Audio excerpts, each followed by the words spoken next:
Plant count with the Case IH 2150S Early Riser Front Folding Trailing Planter. Maximize infield productivity with a fertilizer capacity of 525 gallons with 100 bushels seed capacity option. Convert from 15 to 30-inch spacing with convenient in-cab hydraulic row unit lift control. Get from farm to field easier with a narrow transport width of 13 feet. The Case IH 2150S. Visit Bain-Welker.com. Bain Welker, employee-owned, customer-focused.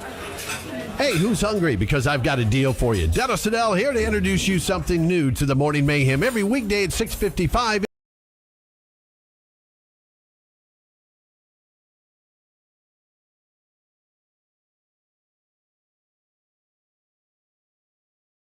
LLC or the sponsors. The Liquor Vault on-air line is now open for your calls or texts at 219-362-0522. This is Sound Off on 96.7 The Eagle. Hello, friends. Welcome back to Sound Off. I was gone for a couple episodes. It's good to be back. I'm always grateful for Stan and Dennis for handling the show in my absence. I got to spend about a week in Washington, D.C., and Gettysburg and Philadelphia with a group of high school and middle school students here in LaPorte. There was about, 40 or so students. And it was a blast. I could tell you this, as much as teenagers and young people might get a lot of criticism or a lot of people just saying things about them, I am more confident we're in good hands than I ever have been. These are great kids that ask great questions. They were very interested in how democracy and their history is. And so I had a great time. Kudos to Greg Samuelson for leading that trip. It was a lot of fun to be out there. So today on the show, we have Tim Werner, who is the City of LaPorte Water Superintendent. And we're going to be talking about what's happening with LaPorte's water. We're going to talk a little bit about the 39 North Conservancy and any questions you might have. And if you have a question for Mr. Werner, you're welcome to call or text me, 219-362-0522. Again, a reminder, our text line is working again. Or you can email me at soundoff@967theeagle.com, and I'd be happy to get that as well. If you are streaming with us on the Facebooks or the YouTubes, where all the children and the kids are streaming, all the cool kids are anyway, you can just put your comments in the comment section. I'll get that here as well. Amazing how technology works. Mr. Werner, this is your first time on Sound Off. Welcome to the show. How are you? I'm good, Nate. Thank you. Good to have you here. I'm glad to have you because there's lots of conversation. In the newspaper, I try to watch all of our meetings. Obviously, some online fodder as well. I do want to, though, kind of take a step back from some of the more prescient topics that we'll get to. Tell our listeners, because they might not know, what does a water superintendent do? Okay, the water superintendent for the city of LaPorte is responsible for running both our filtration plants. We have two 6 million gallon a day filtration plants here in the city of LaPorte. So we're responsible for keeping the water fresh and drinkable for the public, make sure there's proper fire flows in case of any kind of emergency, and then just managing our staff, making sure that daily tests are done. Construction projects, we do a lot of our own construction in-house to save the city residents money. We're more incapable of tackling a lot of these projects. So it's managing the system, managing the people, taking care of any customer complaints or anything like that. I'm a on the street type of guy. I came from the trenches in the water department. I installed a lot of water main, worked on a lot of water main breaks around the town, and I think it's important when a citizen of LaPorte has a complaint that the leadership of the water department is in front of them to answer their questions and address any concerns they have. So there's been a national conversation as well as local conversations, statewide conversations about infrastructure work. Obviously, there was a big federal infrastructure bill, these kind of things. And in infrastructure is certainly water. And we know of in the last 10 years, different cities and towns, especially Michigan, have dealt with water issues. What is the state of water in the city of LaPorte? And that might seem like a silly question to some of our listeners until your water is bad. is the city staying on top of these things? Is our infrastructure healthy for water? Is our piping healthy? These kind of things. Yeah, we are an older system in the state of Indiana, the third oldest water system, to be exact, in the state of Indiana. So we do have a lot of old pipes in the city. We have a capital plan that is updated every year to address some of those issues, to upsize mains. Back when the system was put in, 4-inch mains were standard. Now our new construction standard is an 8-inch main just to feed a city block. So, it's just LaPorte's water system is healthy. We're way below all the contaminant levels when it comes to lead and everything else. The EPA is in the process of passing these lead and copper rules that are coming down, exactly what you see going on in Michigan right now. So by October of 2024, we have to have a complete inventory of any lead service line or gooseneck that we have in the city. We do put a corrosion control inhibitor into the water that coats the inside of the pipe that keeps those numbers down. The copper is more on the wastewater end, so you have dissolved copper that end up in the drain. Naturally, it's not. It ends up in the Kankakee River basin, is what it does. So we add that chemical to keep those numbers down. And for having such an old system like LaPorte does, we are on the percentile where we don't even have to test according to EPA, but every 3 years on lead. So our numbers are where they need to be. Of course, it's important to get those lines out of the city system, and we are working hard to do that. So based on, and you follow this certainly closer than I do, but obviously talk about federal regulations, these kind of things, based on the estimated federal, because the bill or the regulations certainly haven't been passed yet, based on what you expect the regulations to be, because there will be increased regulations to hopefully, again, prevent some of the things that we've seen in water systems that have hurt other people.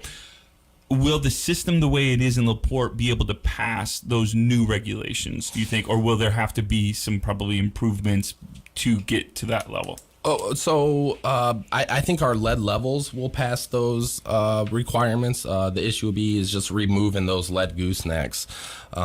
So whenever there's a lead gooseneck and there's a galvanized line downstream from that, they consider that a contaminant too. Mm-hmm. So that comes into inside plumbing. So they just want all the lead out of the system. Yeah, there's a lot of different aspects to that. So our team's working hard on it. We recently met with some engineering companies that are doing a lot of work in Michigan right now to help us with that inventory, give us a better plan on what to do, when to do it.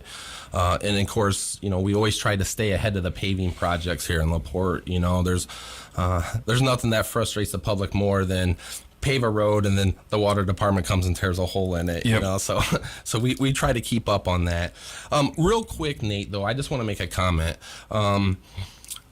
I want to make it clear to all the listeners and everybody that the city team, including myself, the mayor, and all the other team members, have never spoke ill or bad about any volunteer fire department. We know they're a vital part of our community. Me personally, I have close relationships with a lot of the volunteer fire departments in the area. Just 9 times out of 10, when they fill those tankers up, they're grabbing a hydrant inside the city, on the outskirts of town to fill that up.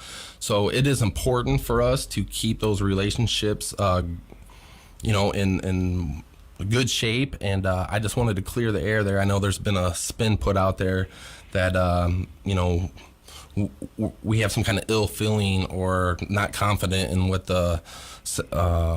these volunteer fire departments can do, and that is just not true. They're a vital part of our community and important to us, and I just wanted to put that to rest right away. Sure, yeah, and we'll get into more of that here. We're going to take a commercial break, but we're going to talk about the 39 North Conservancy, I think, where some of this stems from when we get back from our break. We've got Tim Werner on the show. Tim is the City of LaPorte Water Superintendent. If you have a question, 219-362-0522.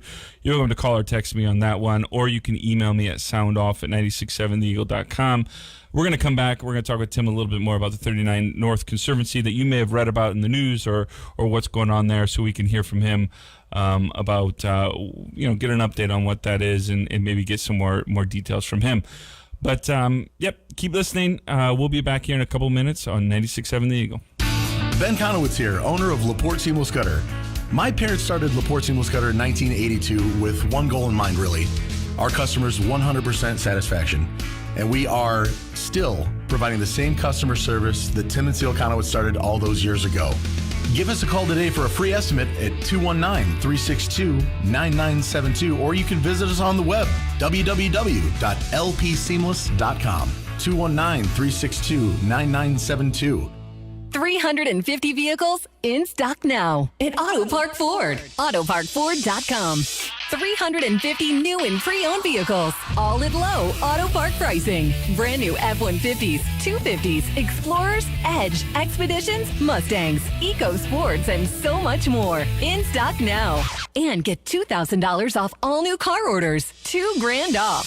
Plus acres of pre-owned vehicles. All makes, all models, all at low Auto Park pricing. Auto Park Ford. AutoParkFord.com. It's not just a dealership, it's an auto park. Come find the exact vehicle you've been looking for today. Brand new Fords in stock now. More arriving daily. And $2,000 off all new car orders. Plus acres of pre-owned vehicles. It's not just a dealership, it's an auto park. Auto Park Ford. In Sturgis, Bremen, and LaPorte. AutoParkFord.com. AutoParkFord.com. Discounts on select models. See dealer for details to qualified buyers. Here's another job opportunity from HometownNewsNow.com. Central States Manufacturing, a leader in metal roofing and metal siding, is hiring and looking for team members to join their employee-owned company. Medical, vision, dental, profit sharing, and employee stock ownership plan are just a few of the perks. Apply online at centralstatesmfg.com/careers or stop and apply in person at 2151 Tryon Road in Michigan City. This has been a Jobs Spotlight Extra. Look under Hot Topics at HometownNewsNow.com for job details. Let's look at the forecast at 96.7 The Eagle, brought to you by the Pink Sheep Children's Boutique. The charming and affordable Pink Sheep Children's Boutique has so many fun themes and styles for boys, girls, and moms. Come see for yourself. The Pink Sheep Children's Boutique, 604 Lincoln Way in downtown LaPorte. Michiana weather. Bright sunshine this afternoon with a high of 81. Northwest winds 10 to 15 miles per hour. Lows around 54 tonight. 72 tomorrow. Clear skies. From the Weather Center at HometownNewsNow.com. Right now, 77. Your opinion matters. We invite you to share it by calling or texting the Liquor Vault on-air line at 362-0522. That's 362-0522. Now, back to Sound Off on 96.7 The Eagle. Welcome back, friends. You are listening to Sound Off only on 96.7 The Eagle. We've got Tim Werner in the studio with us today. Tim is the City of LaPorte Water Superintendent. And we're going to talk a little bit now about the 39 North Conservancy. If you have a question, the Liquor Vault on-air line is 219-362-0522. You can call me or text me on there if you're streaming with us. Just put your question in the comments and I'll ask Tim for you. So, to kind of give a little bit of an explanation, you could probably do a better job than I did. Last August, the city council chose not to renew an agreement to provide water to the 39 North Conservancy District. First, before we get into that, what is the 39 North Conservancy District?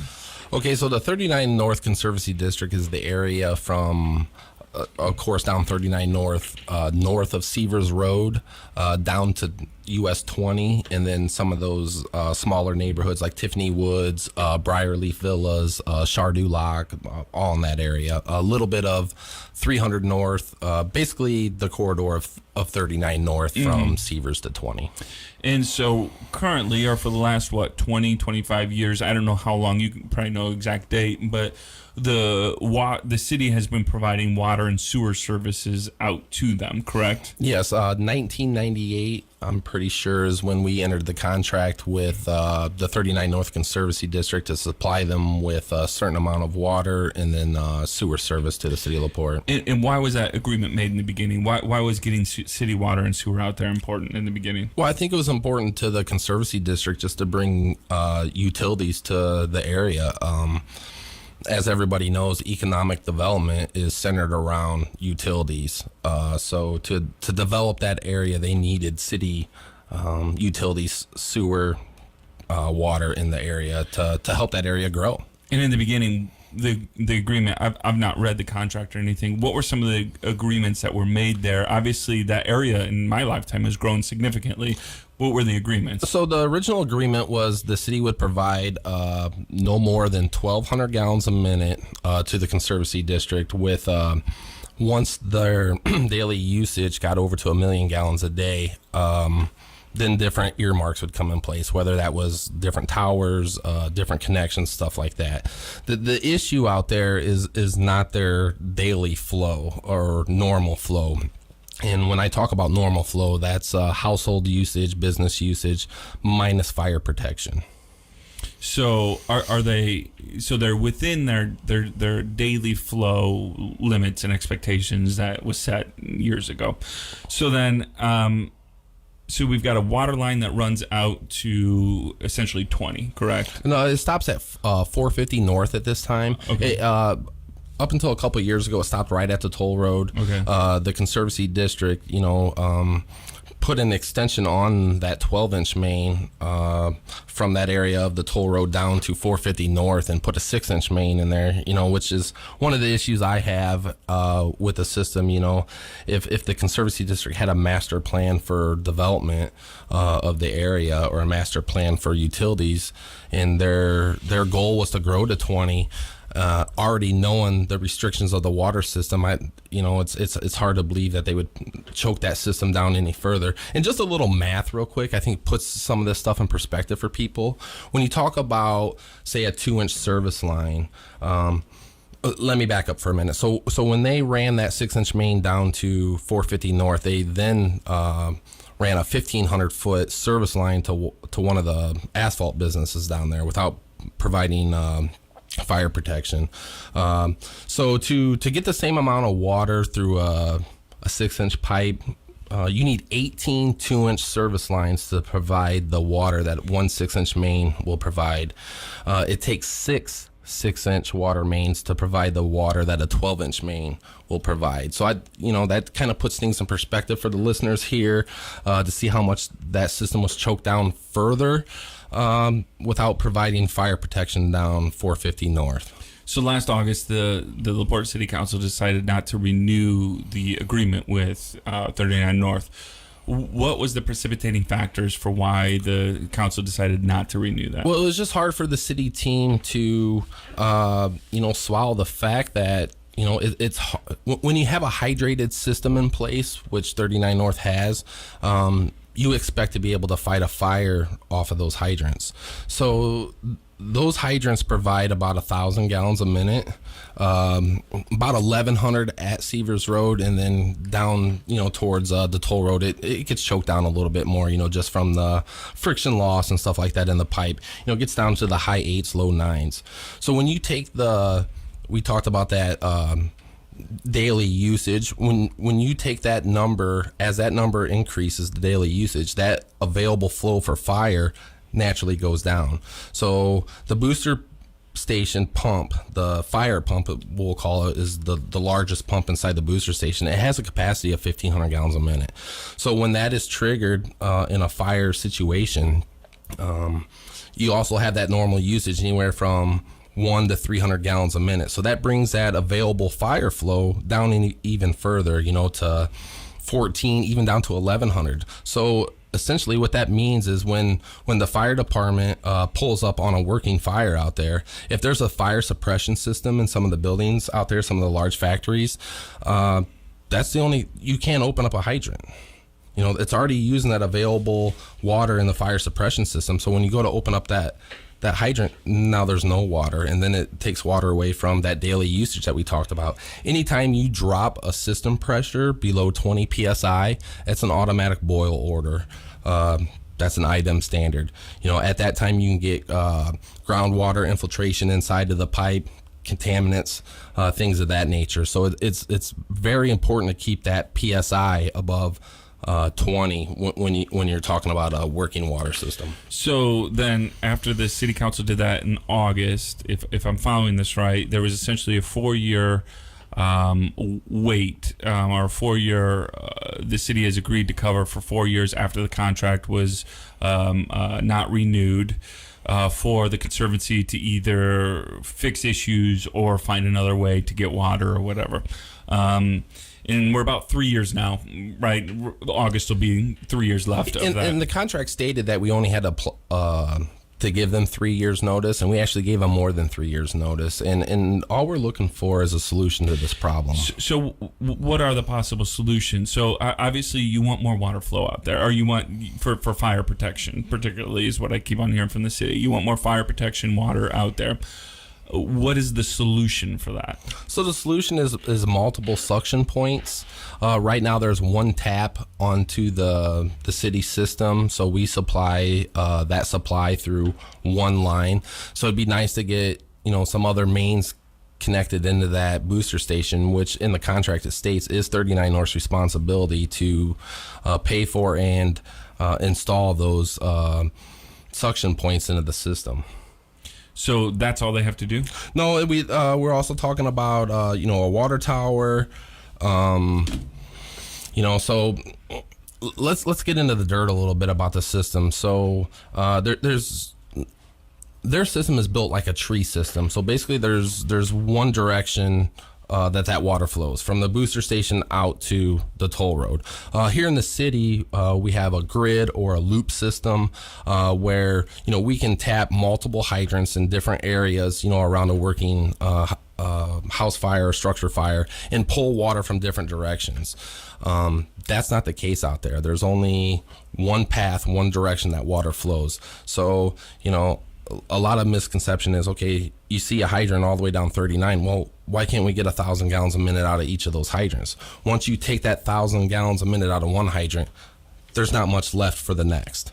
Because you can't supply those lines with anything else like you can in the city, for example. Exactly. It's a tree system instead of a grid or loop system. All right. So we've got to kind of understand this, because again, I probably pay attention to this closer than a lot of people, and I'm still a little confused about some of these things.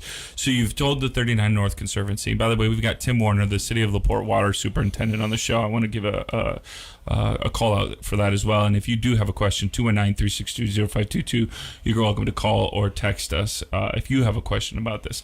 So the city then has essentially said, fix the system, and they can fix it, which estimates into the $3, maybe $4 million, maybe more range, correct?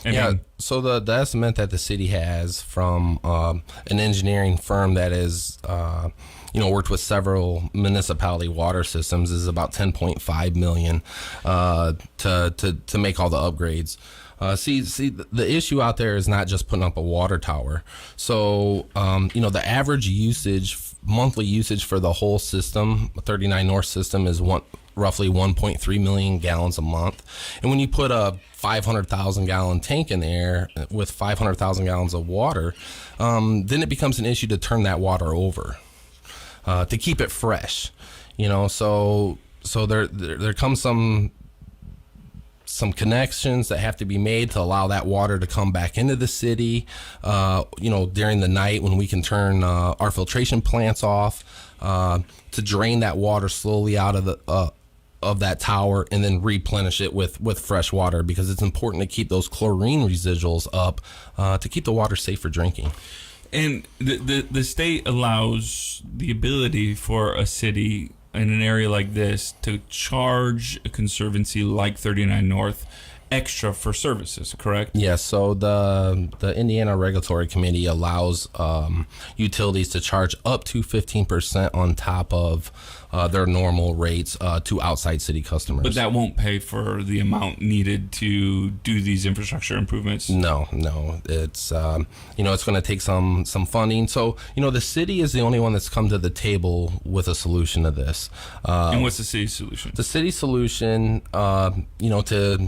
is annexation. We can't put our ARP funds or any other kind of funds into into a system that doesn't serve city residents. We have enough work to do inside the city.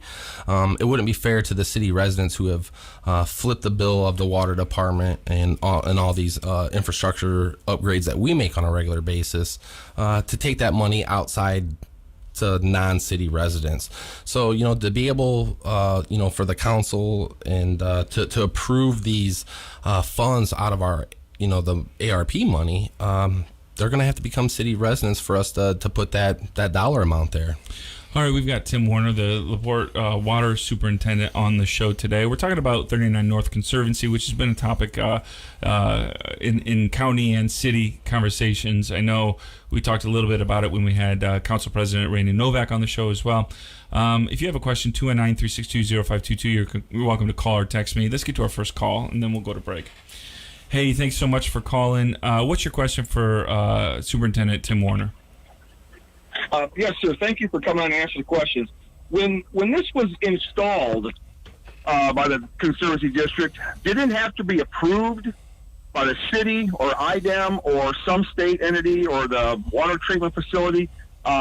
Because if it was approved back then all of a sudden, what changed where now it's no longer available? Have they advanced that much? There's that much of a demand on that out there now? Thank you. Thanks, Tim. Thanks for calling. Okay, so we don't have the authority to force the district to put in any certain size pipe or anything like that. So it's their system. Their engineers designed it. They are responsible for it.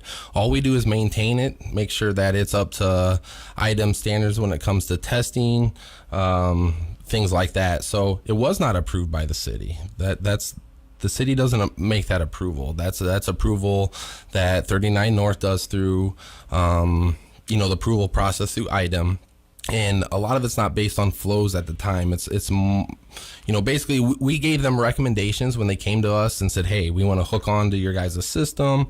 So as a utility, we're always looking to the future. It's important, not to build what you need now, but what you think you might need in the future. And so when they came to us with their plan, we gave them a couple different options, bigger pipe size, of course, a tower right away, and some other stuff, just to keep that system safe. And they haven't any of those improvements been made? No, none of those improvements have been made. So if I'm hearing you right on that, and we're going to get to break right after this, but you guys provide the water, and but they design their own system, correct? Yeah. So we sign what's called an NOI, which is a notice of intent of construction for them. Basically, we look over their plans and say, yes, this is buildable. And everything they've done, you've said yes to? To the initial, like I said, we can't control what size pipes or stuff. Okay. We made recommendations. Hey, we prefer that you do this. You should do this for future growth. Have they followed all those recommendations? No, they haven't followed any of those recommendations. So, there's a little bit of a misconception about when the water tower is supposed to go up. It was supposed to be. It should have been right away just for that extra stored water in the air. But, in some of the contracts, it like I was talking about earlier, it's based off of that normal flow. So as everything's grown up there, the fire demand has gone up. There's a couple big metal processing plants right off 39 North. A few years ago, when it really brought it to our attention that this issue is an issue, is when they went to test their fire pump. The district allowed them to put in a 2,400 gallon a minute fire pump on a system that can only provide 1,500 gallons a minute. So what happens at that point is you get what's called scoring through piping. So that velocity of that water moving through the pipe goes above IDEM standards. I know there's some stuff on Facebook or people been posting that 4,700 gallons a minute of water can go through a 12-inch main. That might be true, but if you look at the velocity of that much water going through a pipe, it's about 13 to 14 feet per second. IDEM's recommendation is not to exceed 8 feet per second. And what that is, it creates noise, vibration, scarring on the inside of that pipe. Just because you can put that much water through a pipe doesn't mean you should. Mm-hmm. All right, well, we've got Tim Werner, the City of LaPorte Water Superintendent, on the show. We're going to take a break. I do want to say, too, I did talk to my doctor, and they said that if you have a flow problem, there's medicine for that. All right, we're going to take a break. We'll be right back here on 96.7 The Eagle. For over 50 years, LaPorte has trusted Cannon's Automotive Service for prompt, efficient, same-day service. And that same Cannon's commitment extends to area businesses who rely on a fleet of one or many to take your goods or service to the customer.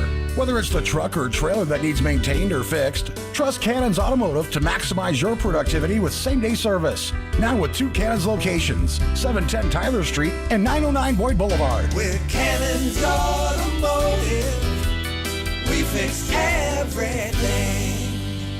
When the power goes out, your life is disrupted. Heat, air conditioning, refrigeration, phones, all gone. Be prepared for the next outage with a Generac home standby generator. After sensing a power outage, a Generac generator automatically restores your home's power, whether you're home or away. Power your life with a Generac home standby generator. Contractors and homeowners purchase Generac locally from Village Supply on Boyd Boulevard in LaPorte. For availability and a quote, visit villagesupply.com. That's villagesupply.com. It's hot at Garwood's, and so are the specials. Monday the 20th through Friday the 24th, bring the family to Garwood's for Strawberry You Pick Beat the Heat Weekday Special. Enjoy a free bottle of water per person or free Garwood cider slushie, along with a half dozen donuts per family while you pick. Plus, buy 3 containers of fresh picked strawberries in the market or you pick and get your 4th container free. Garwood's, your you pick and family fun headquarters, featuring over 15 crops and 25 apple varieties in the fall. Coming soon at you pick sweet cherries, red raspberries, black raspberries, pickles, and cut flowers.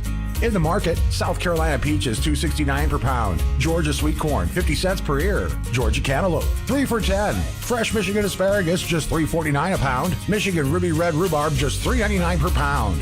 Garwood Farm Market and Bakery is open daily from 9 until 6. You Pick opens daily at 9, weather permitting. Garwood's on 50 South, past Pinola. Dave, you guys built a new deck. Oh yeah, it was easy. It's on a bit of a slant, but I can live with that. Yeah, you think? I thought it looked pretty good. I don't think that railing's up to code either. So, are we just going to stand here, or can we actually go on it? Oh no, I don't trust it enough to actually go on it. No offense to Dave, but if you want the job done right, contact Powerhouse Construction in LaPorte. Decks, patios, or kitchen and bathroom models, Powerhouse Construction will ensure your satisfaction. Call 219-380-9981 to book a free estimate. That's 219-380-9981. Powerhouse Construction.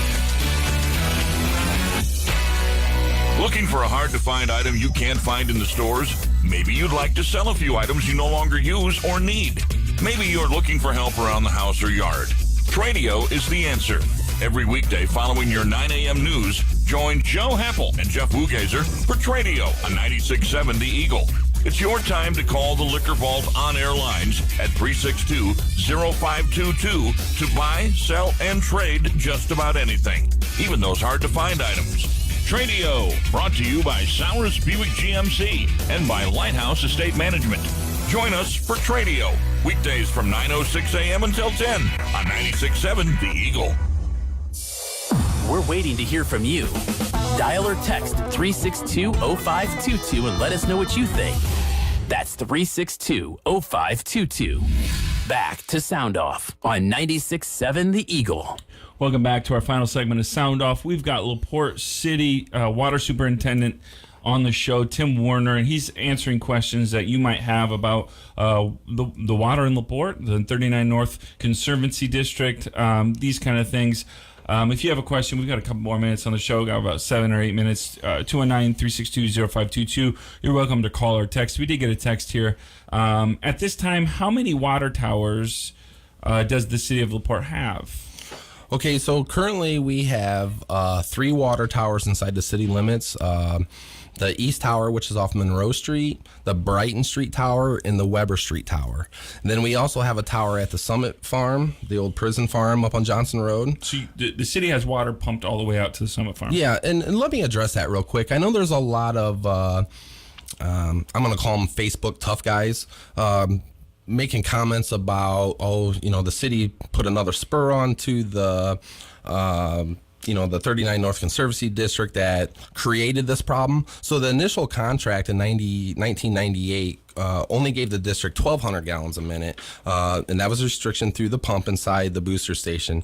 So when the development, Legacy Hills in that area, and to get water out to Critchfield, when the city reached an agreement with 39 North, we upped that available flow. We installed a new pump inside the booster station, which took that allowable usage up to 1,500 gallons a minute. So they gained 300 gallons a minute off that, and we also give them a $300 a month credit for the electricity that the station might use to pump that water. So now there's another booster station that's owned by the city on Johnson Road that pushes the water up to fill that tower. So that way we didn't take any more water from the district than the initial contract. That booster station only runs at 300 gallons per minute to fill that tower back up. So the district didn't lose any more water than the initial contract stated and that they agreed to. Once we put in that spur, we actually upped that contract to 1,500 gallons a minute, and both parties agreed to it. 39 North jumped on the chance to upgrade their booster station that the city paid for. So if I'm hearing you right, and again, I always like to clarify just for our listeners. So the original agreement was $1,200. Yes, sir. And it's $1,500 now, and that's what the Conservancy still gets is $1,500, even though there is a spur off of that. Yes. That does not impact their $1,500 that they're getting. It does not. So that the tower on Summit, at the Summit, only fills a couple times a week and only takes 40 to 30 minutes for that tower to fill because of the set points we put on there. We don't allow it to run that long. So, the district doesn't get any less water off of that spur than the original contract stated that was signed in 98, and then the updated contract was signed May of 2005. So we've got Tim Werner on, the LaPorte City Superintendent for Water, and I want to talk a little bit about, if I'm a resident out in 39 North Conservancy, and again, you can feel they'll help us. We're talking millions of dollars to repair this, and it's got to come from somewhere. And is that a TIF district or not, or is that? That would be a Bert question. Yeah, I don't know. I'm a water guy. Yeah, sure, certainly.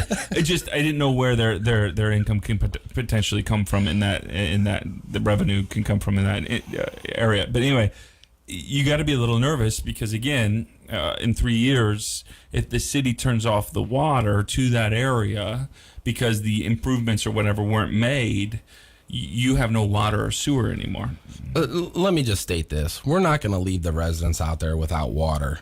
If the residents and the city can't come to an agreement on how to fix this, we're not just going to abandon them. We're going to work with them until they get something else in place, or make an agreement with the city to fix these issues. So I want to be clear about that. We're not just going to.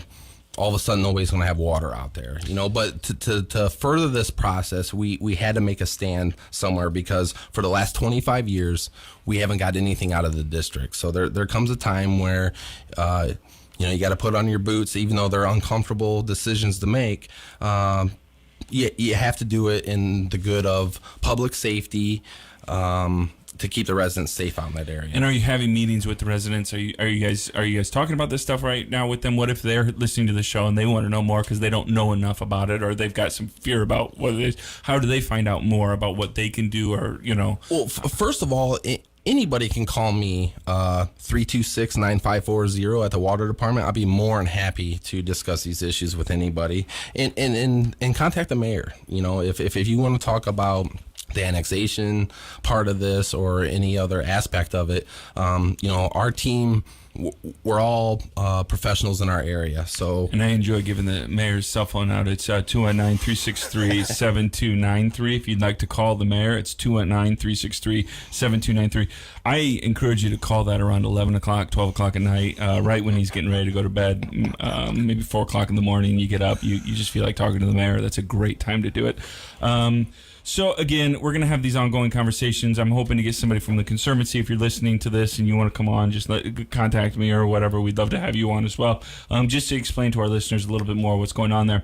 I want to thank you for coming on the show, Tim, for being on here and talking a little bit more about this and explaining to our listeners about what's going on. I will give you the final word, though. What do you want our listeners to know? I just want the listeners to know that, we're the only ones that have up to this point have brought a solution to the table. It's totally up to the residents in that area if they want to be annexed or not. All we're doing is giving them a solution to their problem and trying to keep their bills down. Just for instance, real quick, without the city's help, if they funded this project on their own, their water bills would shoot up between $200 and $300 a month just to pay for this project. With the city's help and the city's availability to get some of these grants and move forward, some of the numbers that Baker Tilly, our financial advisors, have given out, their bills would go up to about $80 a month. So it's just we're open to meet with anybody. We met with a lot of residents last night. I feel that the room was pretty positive about, what we're doing here, at least coming with a solution. And one of the things that I think our whole team was a little confused about at our first HOA meeting is that a lot of people didn't realize that it was even an issue out there. So I feel like, the district kind of dropped the ball on notifying and letting, people in their district know where their water was at this time. And, we're the only ones that have pulled up our pants and, strapped on and buckled down to try to give a solution that works out for everybody. All right, I want to thank you so much for being on the show again. Thank you so much for listening to the show. Stay cool. I know it's still hot, not as hot, but I think we got some hot weather coming up. Drink lots of water. Good city